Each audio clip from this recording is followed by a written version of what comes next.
Yakima, Oregon. This is KCFJ, Alturas, reaching out to you.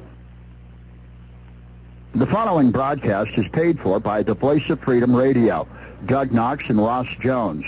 The opinions expressed do not necessarily reflect the views of radio station KCFJ or VDI Media Incorporated, its management, or its staff. The station is not responsible for statements made in this program.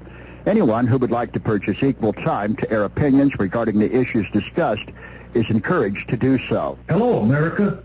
Welcome to the Voice of Freedom Radio, the voice of rural America.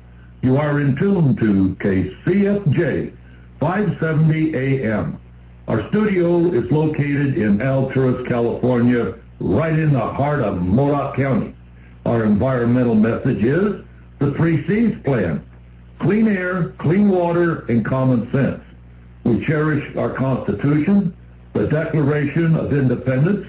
We spread the truth and will not give up our God, guns, property rights, nor any of our freedoms. This program is sponsored by the Voice of Freedom Radio. I am Doug. I'm Ross. Ladies and gentlemen, our special guest this Saturday is none other than the local commander of the local militia here, and his name is Jason Keene. And Ross? Jason, welcome on board the Voice of Freedom. A lot of people perceive the militia as a bunch of armed thugs, and I know that's not true, but could you explain what your objectives are? Yeah, absolutely, and thank you for having me on the Voice of Freedom today. It is a pleasure and an honor to join you all this day. And you're absolutely right, Ross. The mainstream media and others have done a very good job in demonizing and marginalizing what militia is. And as a local commander of the Modoc Platoon and an officer in the California State Militia, I'd like to speak about what it is we really do and what we don't do. We are our constitutional militia as defined in Title 10 of the United States Code and in the California Constitution under Military and Veterans Code, Section 120 through 130. And basically, the traditional role of militia has always been to support the local community and the local government entity that has jurisdiction of that area. And it was very customary in the beginnings of this country that every community had a militia that would do things from the supporting of the community, from maybe shoveling snow to attending a soup kitchen line, to rescuing cats out of the tree, all the way up to some of the things that the Constitution does speak about, which would be to enforce or to uphold the Constitution, to repel invasion, and to put down insurrection. Well, Jason, let me ask you a question, sir. You know, explain to the people how long that you've been up here in the Modoc County, and I know that you've been actively doing a lot of good things for our community. Would you explain some of those, please, sir? Yes, sir. I've been up in Modoc County myself personally about 2 years now, and have pretty much been involved in militia since that time. And it was started by myself and 2 other gentlemen from Surprise Valley, David and Monty Hines, and we basically have started this unit as a grassroots, from scratch formation. And a lot of us wear a lot of different hats in supporting the community, one of which is in the subject of emergency communications, that we are members of the local Aries group, and so we support the county in emergencies through that communications aspect. That's just one thing we do. We also have a medical corps that stands ready to provide emergency medical services at times of need. But we also will do things, as you've previously mentioned so graciously, how we did support the 100-mile bike race by providing communications support along with the local Aries group. And we did bring our medical team out there just in case that there was a problem with any of the riders. At this time, there hasn't been a lot of demand or a lot of call for us to participate in the community but I can certainly see areas where we could be very effective and a big asset. For example, during the 3-7-day fire, which occurred last year, it would have been a very good resource if the Sheriff's Department would have known that if they had to do evacuations of an area, which did occur, that they could have local militia securing the evacuated zones and making sure that unauthorized folks weren't entering those areas, and to provide traffic control for those regions, thereby freeing up the department's resources for other things such as ongoing crime that would no doubt take advantage of situations like that. There really is no limit to how militia can be used in a community. It really is up to how is it that the community views their local militia resource and how they would implement it. Well, Jason, that's why that we brought you on our program this Saturday to let the people know what's available here and to inform the people of the status of the militia. And as you stated, we need to inform these people so that if there's people out there that has an emergency of some sort, how could they possibly get a hold of you, and what's the procedure for doing that? Well, we meet weekly on Wednesday evenings from 4 to 6 o'clock p.m. at the Federated Church here in Alturas. And also anyone that is interested in contacting myself to discuss militia can certainly call me at 530-233-4579. Jason, would you give us that phone number again, please? You bet. That's 530 area code 233-4579. Jason, I think it's important that the citizens realize that the militia has been around since the Revolutionary War and was utilized to protect villages and settlements back as far as the 1770s. So what you guys are doing has a history behind it that is incredible. Yes, sir. Yes, sir. That's absolutely true. And I'd like to add that during those times, militia was very customary. It was very socially accepted. It was normal. There was nothing strange or weird about it. In fact, it would be viewed as strange or weird if a community did not have a local militia. And so, you know, through the years and the way things have gone, a lot of folks have kind of abandoned militia as a necessity, but with budget cuts and things that have been coming our way, I really do think it's time for a modern militia movement to come back to our communities, particularly in the rural areas, where we are, by and large, left to our own devices, you know. This is how we take care of ourselves. Well, Jason, let's not lose aspect of the emergency potential for the militia. They have medical capability. They have, like you say, radio communications capability. They could certainly augment a sheriff's department in a time of emergency. They certainly could. Also, I'd like to mention the quartermaster aspect and the logistical aspect, where we could move materials or bring support items to an incident and things of that nature. We do have an established command structure, and we are well disciplined as you know the Constitution would demand that we are. We do trainings at least once a month, doing field training exercises, and the sheriff is aware of everything that we do. He gets copies of my warning orders and operations orders. So it is a cooperative relationship that we have with the Sheriff's Department, and I wouldn't have it any other way. We are out in the open. We're not hiding from anyone, and we want the community to see us. We want the community to understand that we're there to help them, and they should not have any reservations about calling on us for whatever need could be. Well, Jason, you know, the sheriff in Modoc County is Mike Poindexter, and he is well liked overall the county-wise and even out of the county. He's well noted for some of his programs that he has, and it's good to know that you can take and work with such a honorable sheriff and help him out, because it's often that he's lacking in manpower, unfortunately, and I can see the militia filling in a lot of empty spots. Yes, sir. Yes, sir. And there is intentions to have some meetings with the good sheriff and to discuss those very things as to how he would best like to use us, and to throw those ideas out there, and then we would shape our training to meet those needs, to be relevant in the modern day, or now, I would say, rather than some future disaster or incident that, you know, is somewhat intangible. We want to be an asset to the community now, and that's exactly what we're working towards.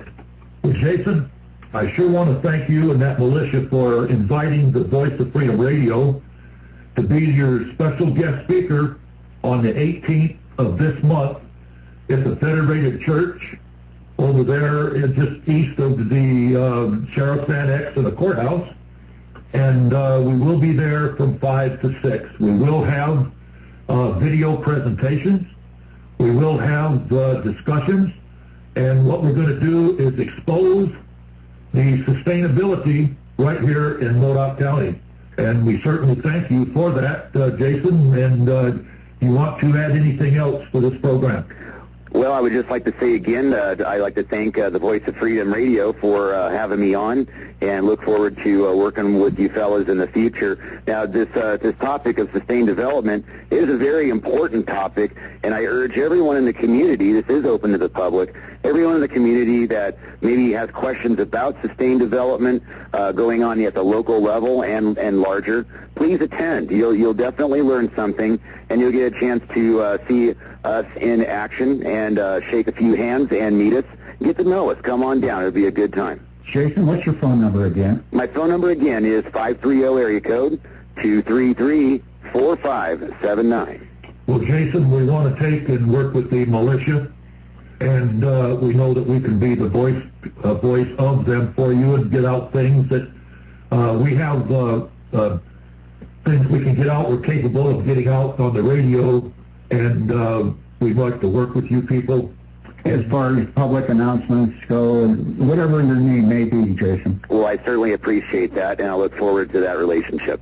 Thank you. Thank you, Jason. God bless you and that militia, okay?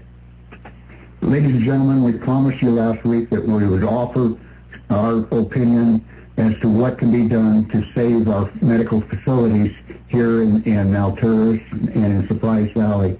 And so with that, Doug, start it off. Let's go.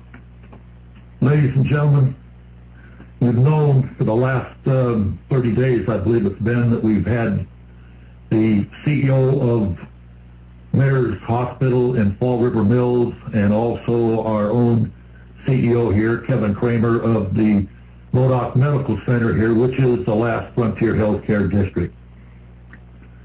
You've got to realize that all over Northern California, hospitals are suffering financially. And we have it right here in the southeast corner of Modoc County. The Surprise Valley Hospital District, which is over there in the Cedarville, Lake City area, and also we have the district here, which is the last frontier healthcare district here in the Alturas area. Ladies and gentlemen, this is only an idea.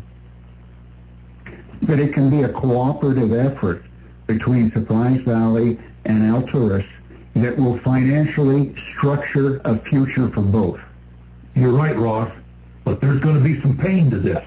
Well, it's not pain-free, and we've come up with a plan, but it's only an idea for the people out there listening to see if they can use any part of it. I agree, Doug, but our intent is pure and simple. We see a need in Surprise Valley, we see a need here in Alturas, and we see a need throughout Modoc County. We believe we have a viable solution. Please listen. Ladies and gentlemen, this is only an idea, but must be approved by both the Surprise Valley Hospital District and the Last Frontier Healthcare District. The Voice of Freedom Radio believes this is a plan that will save Surprise Valley and strengthen the Last Frontier Healthcare District. This program today is our idea of how to prevent the medical facilities in Cedarville from closing. It is imperative that you have some sort of quality health care over there in the Cedarville area. There will be some pain, folks. This is not a pain-free idea, but it is, I think, if you actually listen to it, take a deep breath before you make a judgment on it, I think maybe you'll see that the pain is there, but it is acceptable pain. This is only an idea for your evaluation. You have citizens in the rest home there in Cedarville that walked on the same earth before you, who made this country great. Yes, they need help. And if your medical facilities close, ladies and gentlemen, what part of the state will they be moved to? So, who is the individual writing this idea? Remember when the lighting went out on your airport runway over there in Cedarville and you had to evacuate your critical patients from Alturas? It was the wife and I who donated the funds to Modoc County to pay for the repairs on your runway. Doug, what problems are the citizens of Surprise Valley facing today?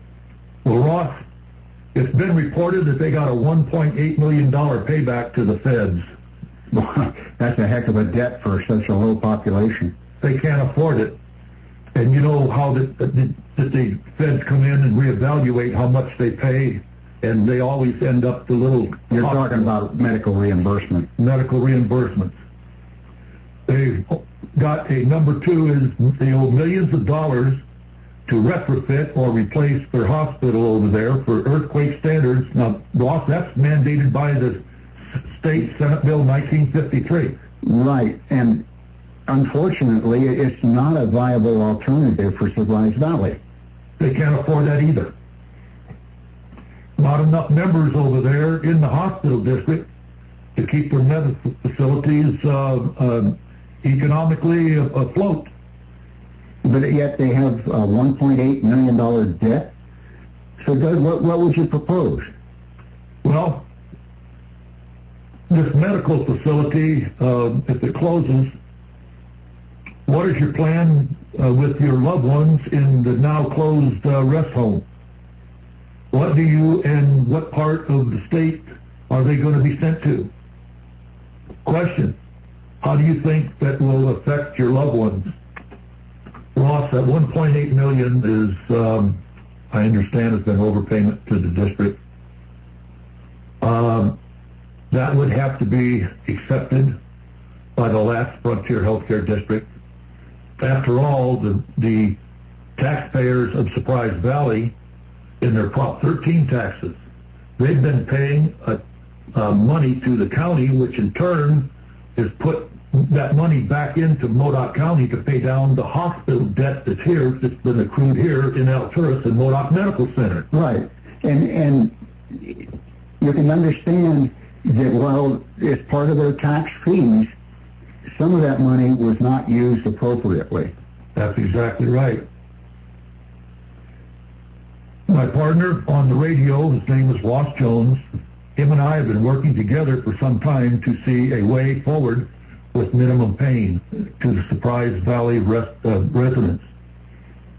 This is the Voice of Freedom Road idea. Only to save Surprise Valley must become part of the last Frontier Healthcare District. What you're going to have to do, in our opinion, is take and let the hospital go over there in Surprise Valley, keep your rest home, keep your clinic, and set up the clinic for emergency procedures, and you can still have your ambulance service. Right. At the same time, you transfer that $1.8 million debt to Modoc.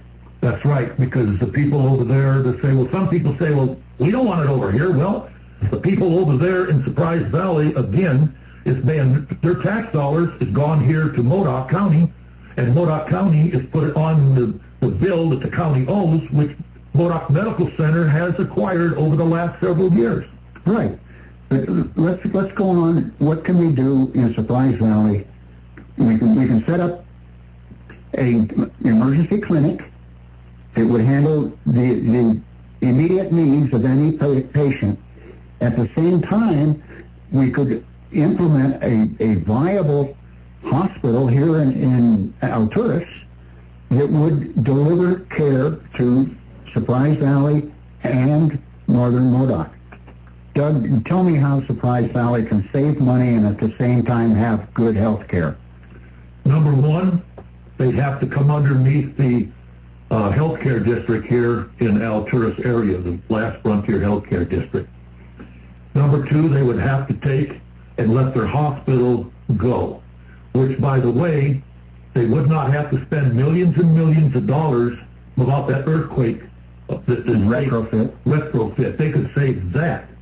Okay? They wouldn't have any managerial expenses because they'd only be one CO in the whole district area. That makes good sense. That makes darn good sense. And basically they wouldn't have no management cost or whatever, okay? Yes. Ross, there'd have to be some agreements between the Last Frontier Healthcare and the hospital district over in Surprise Valley. They'd have to have an agreement that shall give, not may, but shall give Surprise Valley 2 elected positions on the healthcare governing board. What do you think of that? Well, they're entitled to say what goes on in their area, in their district, and I think that's only reasonable. But let's talk about the Alturas Hospital involvement in this whole procedure. Well, ladies and gentlemen, you know that this the hospital over here in Alturas has to be retrofitted, and they want to buy a brand new one. I do believe, for the good of the people in Modoc County, somebody needs to stand up, have some leadership, and says, yes, the people in Surprise Valley are our brothers and sisters. They need medical facilities, and we can do it, but we'll have a little bit of pain here also. The pain that we would have here is not to take and stop the wanting to build the new hospital here. But what they do is the old hospital, it's got 26 beds for it, and you know what, Ross? It's all paid for. Well, if they could somehow convince the state to delay retrofit until Alturas Modoc is viable, then that would be part of the solution, wouldn't it? Yeah. We could pay off the debt over to Surprise Valley. We could provide those people with health care. We could take and bring Modoc the quality of care in Modoc, because that hospital still has problems. Well, it's financial problems that we need to deal with first. If we can take and circle the communities between that district over there in Cedarville and this district, keep our old hospital going, just not stop the new one, but just keep this one going until that $1.8 million is paid off over there, and until the extra money, they would have all of that money coming out of the taxes over here, plus what comes out of Cedarville and the Surprise Valley area too. They would all be combined. And if they take that and get equipment and bring it into this hospital and provide services and make Modoc Medical Center and Surprise Valley debt-free, then we can talk about a brand new big-time hospital. Then we go and talk about getting a brand new hospital. I think the people of Modoc County, they need more health care. They deserve the best. That's right. And the way to achieve the best is to pay off current debt first. Get everything all just leveled out, all zeroed out. That can happen. They can solve, because there's problems in this hospital here other than financial. I mean, it's causing that. There they are. But what they need to do is to get the people of Surprise Valley over there and the people here on the same page?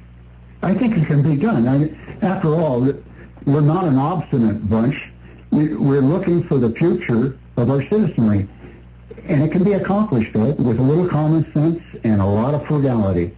Well, that's true, because, the last month we've had, again, Matt Reeves on and Kevin Kramer. This is where that we disagree with Mr. Kramer. They want to go now. But I think that we can, by just delaying this. The whole point being, Doug, as I see it, is it's not spend money now, it's pay off debt now. And make everybody here have good health care. Right. But even when we had the two CEOs on, they talked about hospitals working together. Talk about that. Well, yeah, if there's a joint cooperation agreement between Mayor's Hospital down in Fall River Mills and the Alternatives Hospital here in Modoc, and also Surprise Valley. And up in Lakeview there, the hospital Lakeview. Right. If we can operate as one entity, we can save money, we can provide good health care, superb health care, and we can pay off our debt. And we can afford to pay doctors in here. Well, what we ultimately desire are doctors who want to stay here and become part of the community. That can happen, Doug, but it's not an easy task. Nothing is easy in Modoc County. Well, in medical care, nothing is easy, period. Amen to that. Ladies and gentlemen, given the leadership that's necessary, we can achieve a viable hospital district that serves the needs of all the area here. So please talk to your congressmen, your senators, your politicians, convince them to work together to eliminate debt and create medical care.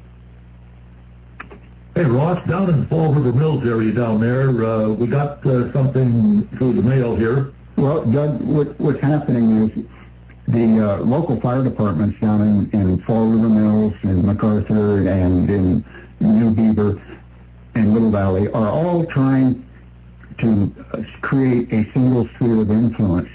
And the reason for this is to prevent the takeover by CAL FIRE. If CAL FIRE were to take over that sphere of influence, we would see taxes like that $150 fire fee on everything from dog houses to chicken coops. We don't need CAL FIRE. We don't need PERS retirement, which is part of CAL FIRE. So right now, the local fire departments are working on a sphere of influence that would allow them to shed the CAL FIRE burden. And there'll be meetings held hopefully in Fall River Mills in the next few weeks to resolve these issues.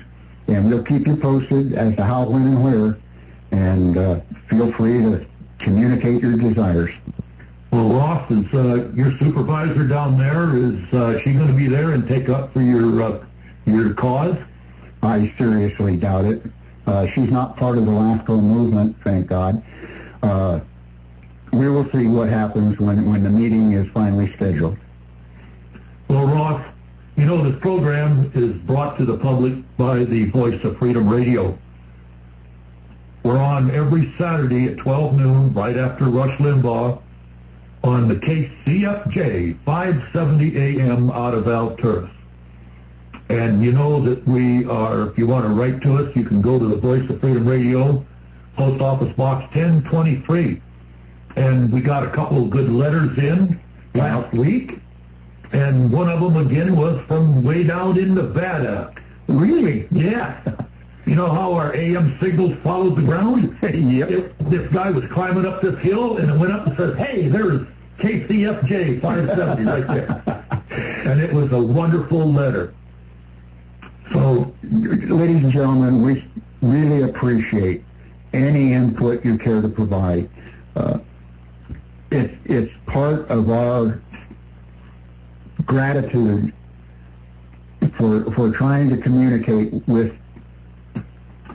Ladies and gentlemen, what he's trying to say is we're at the end of the program.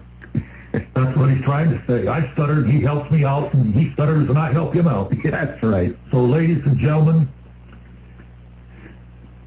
Alturas, what's the zipper here? the zip code, Yeah. 96101. And that's Post Office Box 1023? 1023, and that's going all the way down into Nevada. Well, that's why we had to say it twice. Is that what it was? Yeah. Ladies and gentlemen, until next week at this very same time, God bless each and every one of you.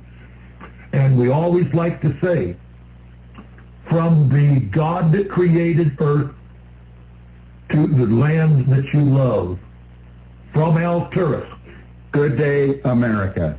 The preceding program was paid for by the Voice of Freedom Radio, Doug Knox and Ross Jones. The opinions expressed do not necessarily reflect the views of radio station KCFJ or of EDI Media Incorporated, its management, or its staff. This station is not responsible for statements which have been made. Anyone who would like to purchase equal time to air opinions regarding the issues discussed is encouraged to do so.